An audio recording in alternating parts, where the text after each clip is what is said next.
Viti 2025 shënoi zgjerim të fortë të trafikut ajror krahasuar me periudhën para pandemisë. Fluturimet komerciale mbeten një ndër shtyllat kryesore të zhvillimit të turizmit dhe lëvizshmërisë ndërkombëtare. Në këtë drejtim, Shqipëria ka shënuar një performancë të jashtëzakonshme gjatë vitit 2025, duke u renditur si vendi me rritjen më të lartë të fluturimeve komerciale në kontinent, krahasuar me periudhën para pandemisë. Sipas të dhënave zyrtare nga Eurostat, gjatë vitit 2025, rritja mesatare vjetore e fluturimeve komerciale në Shqipëri ka arritur në 148.6%, duke reflektuar një rimëkëmbje të fortë të sektorit ajror dhe një kërkesë në rritje për udhëtime drejt vendit. Kulmi i kësaj rritjeje është shënuar në muajin tetor, ku fluturimet kanë regjistruar një rritje rekord për 173.3% krahasuar me të njëjtën periudhë para pandemisë. Edhe muaji dhjetor ka vijuar me rezultate pozitive. Krahasuar me dhjetorin e para pandemisë, fluturimet komerciale në Shqipëri kanë shënuar një rritje për 106.8%, duke konfirmuar se trendi pozitiv ka vazhduar edhe në mbyllje të vitit. Me këto rezultate, Shqipëria jo vetëm që kryeson rajonin,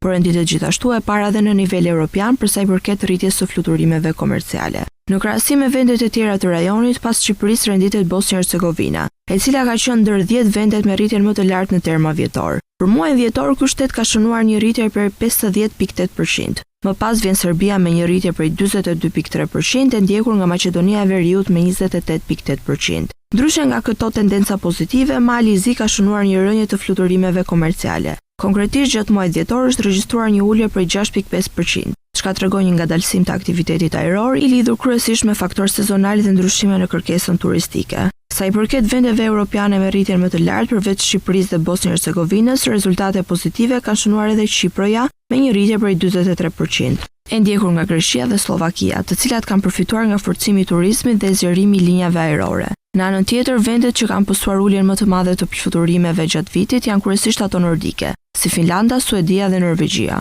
ku faktorët klimatik dhe ndryshimet në kërkesë kanë ndikuar ndjeshëm. Ndërkohë, për muajin dhjetor, rënjen më të theksuar e ka shënuar Letonia me 25.6%, e ndjekur nga Suedia dhe Gjermania. Këto të dhëna konfirmojnë se Shqipëria po konsolidohet gjithnjë më shumë si një nyje e rëndësishme ajrore në rajon, duke reflektuar rritjen e interesit turistik, zgjerimin e ofertës së fluturimeve dhe një pozicion gjithnjë më të fortë në hartën europiane të udhëtimeve.